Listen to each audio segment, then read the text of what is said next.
Hola, ¿qué tal amigos de Ahora Digital? En esta serie de entrevistas que realizamos todos los días, siempre queremos tener la contraparte, buscar la información, la posición y la opinión de los principales actores políticos, las fuerzas políticas. Y en los últimos días hemos tocado mucho sobre lo que ocurre dentro del movimiento al socialismo, esa relación entre el gobierno y el partido. Algunos dicen alguna parte del partido, otros dicen que son el partido, liderado por Evo Morales. Y está con nosotros Henry Párraga, ya lo conocen en Tarija, es una figura muy reconocida dentro del movimiento socialismo. Henry, primero, ¿cómo estás? ¿Cómo te va? Gracias, Dante. Muy buenas tardes. Saludo a Ahora Digital y prestos para una conversación sobre estos temas políticos, ¿no?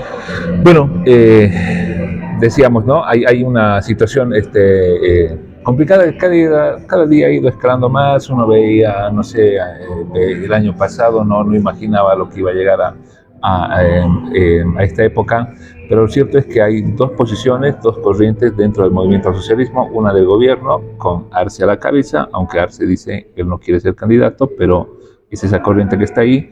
La otra con Evo Morales, que obviamente él tampoco no lo dice, pero abiertamente todos quieren que él sea candidato, todos los que lo siguen, ¿no? Y a ustedes los acusan de traidores a los que se llaman renovadores. ¿Cuál es la opinión? Hay una situación muy compleja e impensada que hubiese ocurrido, digamos, en estas alturas del gobierno del compañero Luis Arce. Lo que sucede es que se ha empezado a electoralizar de manera temprana, de manera innecesaria, pero además los principales incitadores de este tipo de acción ha sido pues el entorno tóxico, ¿no? Ese entorno rancio que tiene el compañero Evo. Y te hablo de Juan Ramón Quintana, de Romero, de su ex ministra Teresa Morales y de otros dirigentes como Machaca, Gerardo García, entre otros. Diputados, Diputados no sé, Arce, como Arispe. Héctor Arce. Mira, un diputado que está viviendo de la política desde el año 2005. Con el 2025 son 4 mundiales que está chupando la mamadera política. Entonces, ese tipo de personajes son los que han empezado a electoralizar y innecesariamente han generado un desgaste. Ese desgaste se nota, digamos, en la gestión del gobierno, porque aparte que tienes una oposición ahí, que además que tienes problemas fruto del contexto internacional globalizado y los efectos de la pandemia, la pospandemia, los efectos de la guerra Rusia-Ucrania, etcétera, también tienes que lidiar con los problemas internos del movimiento socialismo. Entonces, desde la gestión ya 2022 electoralizado, el 2023 ahora está con más fuerza, pero estamos en 2 años y medio de gestión. El 2023 falta concluir, el 2024 falta comenzar. Y va a ser peor. Y yo creo que esto va a llegar ya a unos niveles donde se va a tener que tomar una posición, pero ya no tanto tal vez desde los esquemas principales de arriba, sino la base, la gente de abajo, para que lecturen de arriba hacia abajo y en función de la lógica del pueblo, del direccionamiento, de la senda que quiere marcar, que quiere caminar, se pueda tomar una o encontrar una salida a todo esto, ¿no? Ahora, el entorno de Evo, pero ¿por qué no Evo? Yo escucho a muchos que dicen el entorno y Evo Morales no quiere, no está detrás de esto. Sin duda alguna, el compañero Evo tiene pues además que había un planteamiento anterior que era hasta el bicentenario, ¿no? Y ese era el compromiso de todos los masistas con Evo, ¿no? Hasta el bicentenario tiene que llegar Evo, y por eso se han hecho algunas cuestiones como el tema del referéndum que falló, que lastimosamente ha sido pues el inicio de un declive del proceso, ¿no? Un acortamiento, un derrocamiento del compañero Evo Morales, pero a la vez tampoco lectura al compañero Evo y su entorno político, que después del 2019 las cosas ya no han vuelto a ser como antes.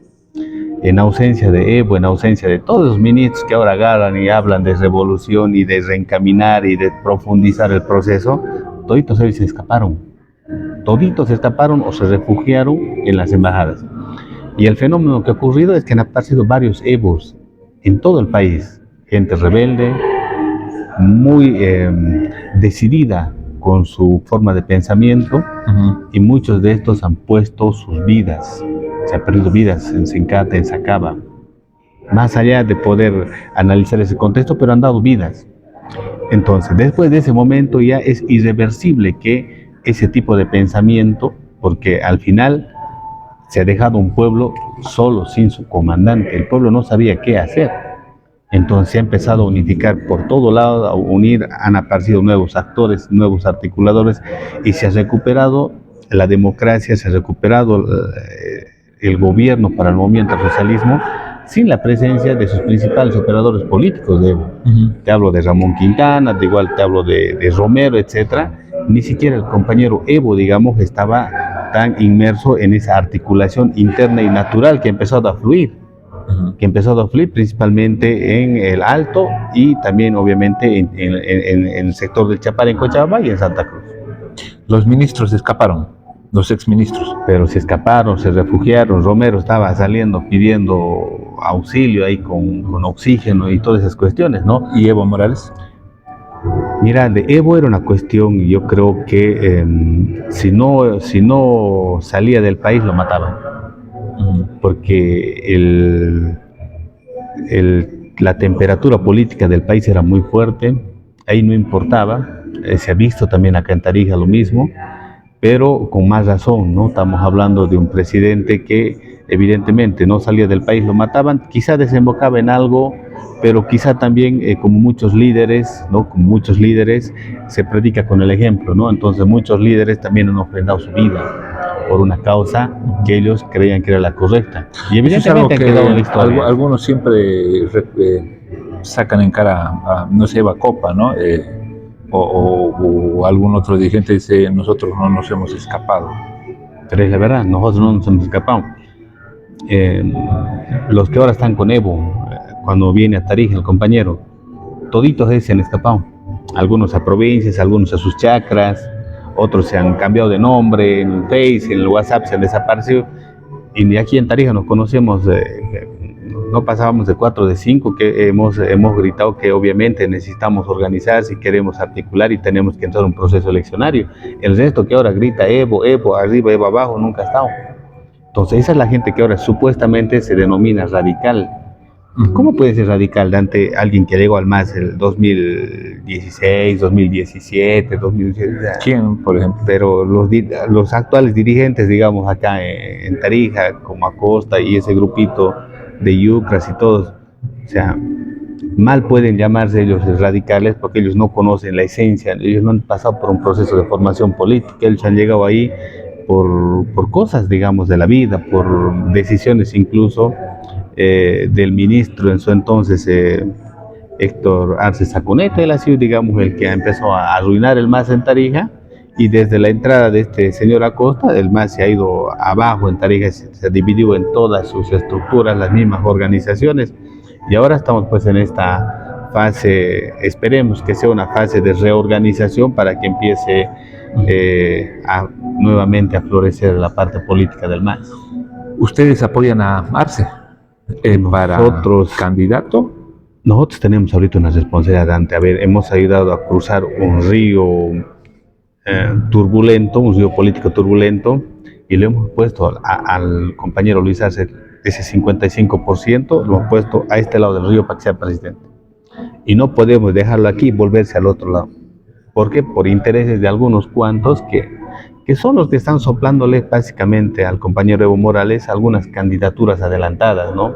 Llámense a diputados, senadores o ¿Aquí en Tarija? En Tarija y en nivel nacional. Son los que ahora más o menos yo hablo mal de tal persona que está con el gobierno, por decirte, y esas cosas lo agarran y llevan como un trofeo, digamos, ¿no? Están jugando a eso y están ellos jugándose seguramente algún tipo de candidaturas totalmente fuera de un contexto, que no están entendiendo que necesitamos terminar una gestión. El gobierno del compañero Luis Arce lo ha dicho de manera pública. Yo no estoy en un momento de poder hablar de candidaturas, y tiene toda la razón. Está en una política en una estrategia de la industrialización del país para sustituir todo el tema de las importaciones. Y fruto de ello es que se han empezado a inaugurar desde hace mucho tiempo atrás y están algunas plantas ya en proceso de construcción para que se tenga una industrialización y obviamente esto genere, pues, ¿no?, al final lo que está en la propia Constitución, que es la soberanía alimentaria. Ahora, cuando se dice necesitamos concluir una gestión, ¿tienen miedo de que no concluya la gestión por este conflicto? Luis Arce. Si nosotros vemos un poco el contexto de las organizaciones a nivel de confederaciones de las matrices o de otro tipo de organizaciones mineras, cooperativas, autoridades en los municipios, etcétera, todos están respaldando el tema de la gestión del presidente Luis Arce, ¿no? Entonces, ¿por qué se está haciendo esto de manera pública? Porque también se está viendo que hay un boicot, porque hay, no sé si una planificación, pero sí existen ataques, principalmente desde el órgano legislativo. Desde el órgano legislativo está, a ver, este señor del Héctor Arce. En el caso de Tarija, la senadora de Yunchará, Alarcón, la diputada de los gremiales, imagínate, la Alejandra Centeno, entre otros, creo que han estado boicoteando todo este tema de aprobar créditos para el gobierno, créditos que iban a beneficiar al tema productivo, créditos que iban a beneficiar al tema de salud, a infraestructura.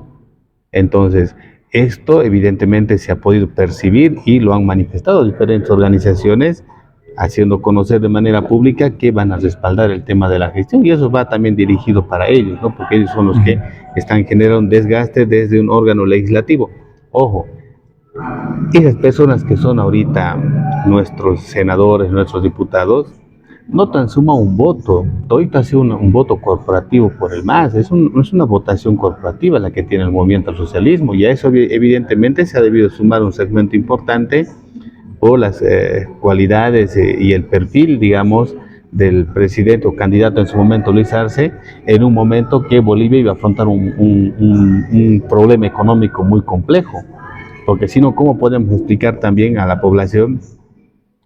Bolivia es el único país, por lo menos en la región, que tiene una inflación baja, pues tenemos una inflación controlada, pero de aquí a 3 horas, como está la frontera con la Argentina, la inflación se te ha ido por las nubes. Chile está sufriendo inflación, Uruguay, que era un país estable, está con problemas de inflación, entonces... Pero no tanto como la Argentina, ¿no? Sin duda alguna. Es un poco más que el de nosotros, pero no tanto como la Argentina. Bueno, el momento clave es octubre, ¿no? El Congreso convocado en Laucaeñe, aunque ya hay voces, cuando alguien, digamos, opina en que no, que se lleven el alto en otra región, desde el levismo los llaman arcistas, traidores, que son organizaciones afines al gobierno. Pero bueno, este es yo creo que los días, las semanas más complicadas, no sé si después será mucho más fuerte. ¿Cuál es la postura de ustedes? Nosotros lo vemos de la siguiente manera. Ya el órgano electoral ha dado su visto bueno, que va a enviar a una persona para que pueda supervisar, ¿no?, el Congreso que está sido convocado por la Dirección Nacional del MAS, en Laucaeñe, como mencionas. Entonces, eso, para nuestro entender, quiere decir que el órgano electoral está asumiendo una competencia dentro de este proceso de elección de la nueva directiva nacional del movimiento socialismo. Ahora, en toda elección, llámese sindical o política, siempre existe un periodo de impugnación, ¿no?, que son, creo, 48 horas. Entonces, ahí serán los momentos propicios para que las organizaciones matrices, que son las que en consenso con la Dirección Nacional tendrían que haber redactado la convocatoria, tendrían que haber consensuado el número de los delegados, de los participantes. Porque han bajado, ¿no? Tendrían que haber consensuado la cantidad de las organizaciones presentes, harán evidentemente la representación y existirán seguramente varios instrumentos jurídicos que permitan darles argumentos para que pueda evaluar el órgano electoral. Creo que, no sé si son 3.600 o 2.600, han bajado a 1.100. Y no están organizaciones, sindicatos, no está la COP, por ejemplo, ¿no? El 2016 en el Congreso de Montero estaba presente la COP, estaba ahí, en vida fue Flaco Borda, estaba presente el CONAMAC, estaba presente la CIDO, pero con una delegación importante. El tema de las confederaciones bartolinas, campesinos, interculturales, tenían creo que 200 delegados cada uno. Ahora les ha circunscrito a invitados, el caso del CONAMAC y de la CIDOP con 5 invitados, y lo mismo de las confederaciones, creo que han reducido a 5 invitados a 5 participantes como delegados a este congreso. Entonces, está ocurriendo un fenómeno que, si bien el MAS es un movimiento político que está conformado y tejido por todas estas organizaciones y también dentro de la parte urbana, pero lo están queriendo volver como un partido político, donde quien toma las decisiones es el jefe del partido. Entonces, eso es lo que está queriendo ocurrir en el MAS, y eso es que responsabilidad de nuestras principales matrices poderlo reencauzar, reencaminar y obviamente, ¿no?, darle el camino que corresponde. Ahora, en este congreso es para directiva, no para proclamación de candidatos, o podrían proclamar un candidato. Podrían elegir un candidato. Es que ese es el tema, la desesperación ahí está jugando en contra de los compañeros. Lo que sucede es que este es un congreso ordinario para tener nuevos dirigentes en la dirección nacional del MAS, ¿no? Ahora, ¿cuándo puedes elegir candidatos? A partir que vos tengas una autorización seguramente del órgano electoral, cuando ya estemos en un proceso electoral donde digan ustedes tienen que democratizar y tienen que hacer llegar sus listas de candidatos al órgano electoral, pero con consenso, tal cual establece la ley de organizaciones políticas, la ley 1096. Entonces ese momento no ha llegado, estamos en el 2023. Claro, y tiene que haber primarias, ¿no? Las primarias tienen que haber, y alguien tiene que regularlo, y eso tiene que regularlo en función de los tiempos electorales y el órgano electoral. Ahora, yo estaba conversando con una dirigente y hablaba de un lawfare, que ese es un término muy argentino, ¿no? Además muy americano, que sería más o menos como que un tema legal tramado para defenestrar a alguien de un cargo político, de un puesto político, o impedir a alguien que pueda ejercer la política, ¿no? Que es usado, digamos, en este caso, por ejemplo, en el caso de, no sé, de Brasil, con Lula, se ha dicho mucho en Argentina con Cristina, y dicen que pasa lo mismo desde el gobierno con Evo Morales.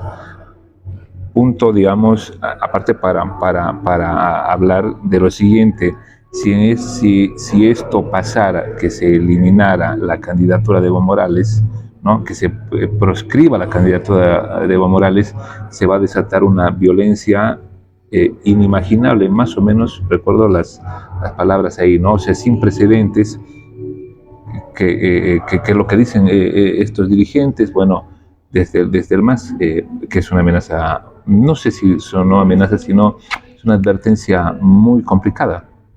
No, pero la violencia nosotros ya la hemos vivido, y la violencia ha sucedido porque lastimosamente en su momento han tomado una mala decisión el compañero Evo y su entorno político de asesoramiento cuando han intentado, digamos, a pesar del resultado del referéndum, ver otra vía de reelección, ¿no? Entonces, al final, ¿qué ha terminado? Ha terminado inhabilitándolo, ni siquiera inhabilitándolo, derrocando al compañero Evo Morales. Y ahí sí se ha desatado toda esta violencia. Entonces ya tenemos nosotros un antecedente y no tenemos por qué volver a entrar a aquello. Si nosotros, recordamos un poco, Dante, el compañero Evo entra al 2006, ¿no? 2006-2010 es el primer periodo de mandato de nuestro compañero Evo. Pero el 2009 se aprueba la Constitución Política del Estado. Entonces, ahí se aprueba una ley de aplicación de normativas, si no recuerdo mal el nombre. Entonces, este periodo no se cuenta. Entonces, el compañero Evo, 2010-2015, entra al primer periodo de mandato, ¿no? El 2015 al 2020 era el tema de, también ganan elecciones, y estaba entrando a su primera reelección, tal cual establece la Constitución Política del Estado. Gana el 2015, el 2016, inmediatamente ahí es el error que se comete, se entra a un tema de un referéndum donde perdemos. Por poco, pero perdemos. Y a partir de ahí se desata todo este caos que ha sido para nosotros, desde un punto de vista, pues justificado, porque en su momento, si la voluntad popular establece que una persona puede continuar con el gobierno, tendría que ver los mecanismos de hacerlo respetar, pero al final ha sido un error, ¿no? Y esto nos ha llevado evidentemente a todo lo que ha pasado. Llaman violencia y no hubo golpe de Estado. No, el golpe, no, yo me refiero, Dante, al tema, descontento de... al proceso, digamos, del tema del referéndum, al mal cálculo político en su momento. El tema del golpe de Estado para nosotros no está ni siquiera en discusión. Hubo un golpe de Estado porque hay pruebas, hay videos, hay participación de las Fuerzas Armadas, de la policía, y además incluso ya el proceso electoral que enfrenta Evo Morales ya ha sido con un desacato del Comité Cívico Cruceño, incluso con un paro médico, ya con afanes golpistas. Entonces, cuando ya estamos en los días del sufragio, ya la línea incluso que da Carlos Mesa es no vale los resultados. Entonces, esa cuestión para nosotros como movimiento al socialismo queda claro que sí hubo un golpe de Estado. Si Evo no hubiera sido candidato, ¿hubiera sido distinto? En las elecciones del... no, si no se hubiese presentado al referéndum, entonces Evo hubiese terminado su periodo de mandato de manera normal y seguramente hubiésemos visto otra persona del movimiento al socialismo que pueda asumir, digamos, la candidatura 2025, ¿no? Pero no ha ocurrido así. Y bueno, frente a las amenazas, ¿ustedes qué dicen de generar violencia si Evo no es candidato? Son amenazas, y vuelvo a decirle a los compañeros que piensan eso, es necesario reflexionar. Creo que todo este proceso político merece que tenga una profundización en función del desafío que está midiendo el país en la medida que las demandas de la propia población o la profundización democrática, la profundización del país en función de reencaminar su desarrollo, etcétera, lo estén solicitando. No se trata de solucionar con amenazas o con violencias algo que se puede, porque la política al final es el arte de lo imposible, Dante, ¿no? Claro, y en Tarija los ánimos están caldeados, ¿no? No sé si ha habido agresiones, pero ya hay juicios, ya hay denuncias, contradenuncias, denuncias graves, digamos, de corrupción, de diezmo, no sé, algo que no se veía antes, ¿no? Pero ¿en qué nivel está esta situación? A nivel de todo el país está álgido el tema del movimiento al socialismo en todas las esferas, desde las organizaciones base, que son la militancia, pasando por organizaciones distritales, municipales, regionales, departamentales, etcétera. A todo ese nivel está afectando esta situación, y evidentemente se están separando las aguas. Yo se lo puedo decir de manera clara, ¿no? Si no estás con Evo, estás frente a Evo, estás contra Evo, cuando la lectura no debería ser esa, ¿no? Porque nosotros, volvemos a decir, tenemos la responsabilidad de apoyar al presidente Arce. Henry, muchas gracias por estos minutos, por haber estado con nosotros. No, gracias a ti, Dante. Bueno, será hasta otra oportunidad. Bien, es Henry Párraga que ha estado con nosotros hablando sobre el tema que hemos tocado durante esta semana y casi en las últimas entrevistas. Gracias por seguir con Ahora Digital. Yo me despido. Permiso.